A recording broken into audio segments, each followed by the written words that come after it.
In 1981, there was a world championship match unlike any other. It was marred by scandals, many off the board trickery, many shenanigans.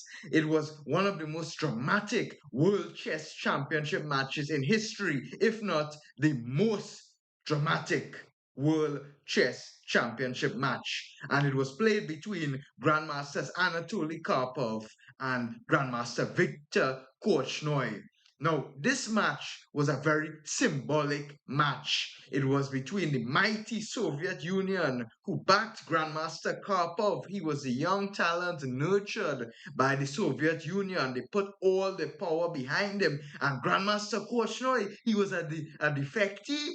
He left the Soviet Union. He sought asylum in another country. If he would step foot in the Soviet Union, he would be hung as a traitor of the mighty Soviet Union. He defected from the chess scenes there and he went abroad to seek more opportunities. In the eyes of the Soviet Union, he was the enemy. He betrayed them. He was a traitor. Grandmaster Korchnoi, he was a fighter. He was well known for his fighting spirit. He was one man alone, but he went against the mighty machine. But he was not successful. He was easily taken down and dismantled. But put yourself in his shoes. You are sitting there against the whole army of the mighty Soviet Union back in the days in 1981, and you're playing against your opponent, and he has his team of who knows how many trainers, maybe more than even 10, the whole team of trainers, all his sponsors, and all his psychologists, and all his guys to intimidate you during the games. Maybe even one guy would look at Korchnoi and he would ball his fist and look at Korchnoi. No, there was a massive scandal that was underway before the event even started. Grandmaster Korchnoi, he was getting ready to play some normal chess. He was doing his preparations until he got one phone call that changed everything for him. So in 1981, he found himself as the challenger and he was easily eliminated, perhaps because of this reason, because of this scandal that not many people know about. Now, his wife and his son, Grandmaster Korchnoi, he sought asylum away from the Soviet Union, but he left his wife and his son in the danger zone.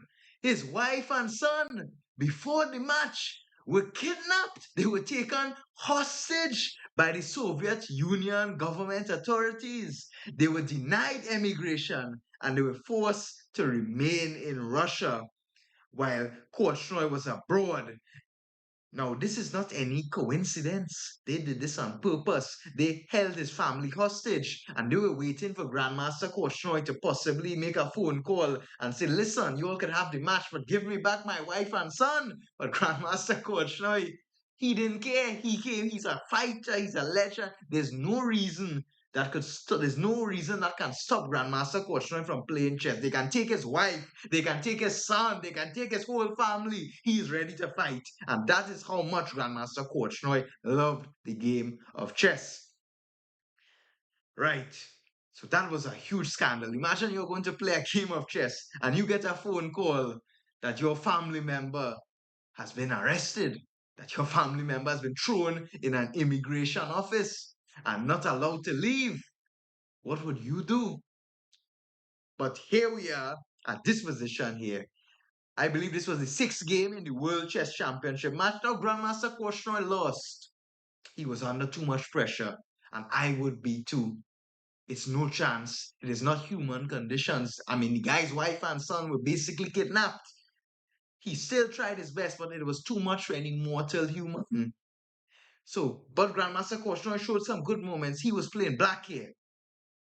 So the main asset for black, first of all, the material count is equal.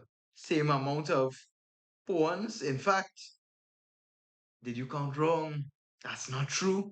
White is in fact up one pawn. However, black has the very strong menacing pawn on d3. And this is going to be the asset of the game. So how should black continue? What would you do here? Grandmaster Korchnoi, his knight on c6 stands well.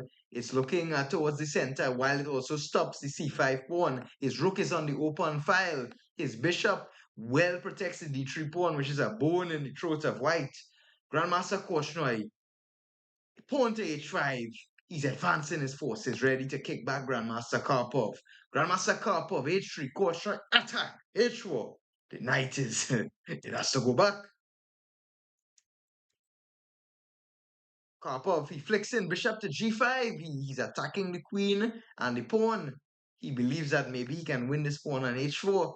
Grandmaster Korchnoi, he centralizes the queen in a menacing position. The queen attacks the pawn. The knight is under attack. What's white going to do? He brings his bishop back again, attacking the queen, perhaps hoping for a draw that Grandmaster Korchnoi would go back queen to f6 and Grandmaster Karpov would repeat. Queen to d5 was played. The queen is well centralized here. Finally, Grandmaster Karpov moved the knight, and Grandmaster Korchnoi, he swung in with his bishop here to a menacing position, and it looks as if the position cannot be defended. If white plays pawn to f3, this is a very, very risky move. There are many sacrifice ideas could appear here.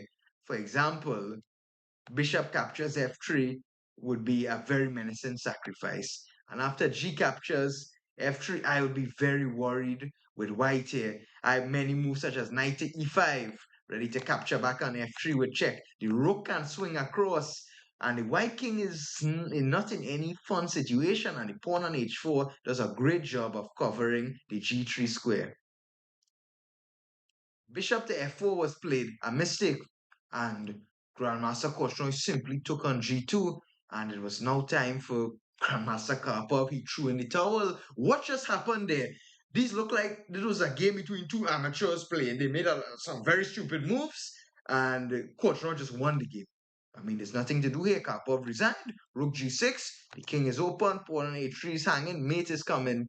And this World Chess Championship match, I think it's one of the most historic matches. In fact, I don't think I know because there was a lot of psychological pressure in this match. It was not any normal match. It was a match, it was too much high stakes. The entire Soviet Union government was backing on one guy to win. So Grandmaster Karpov was under a lot of stress, and Grandmaster Korchnoi was going against the mighty Soviet Union. So ask yourself, if you are playing in a chess tournament and you have to choose and you heard that your wife and son were kidnapped or a family member, would you make the phone call and say give them back and quit the match, or would you be like Grandmaster Korchnoi and say I don't care, nothing can stop me from playing the game of chess?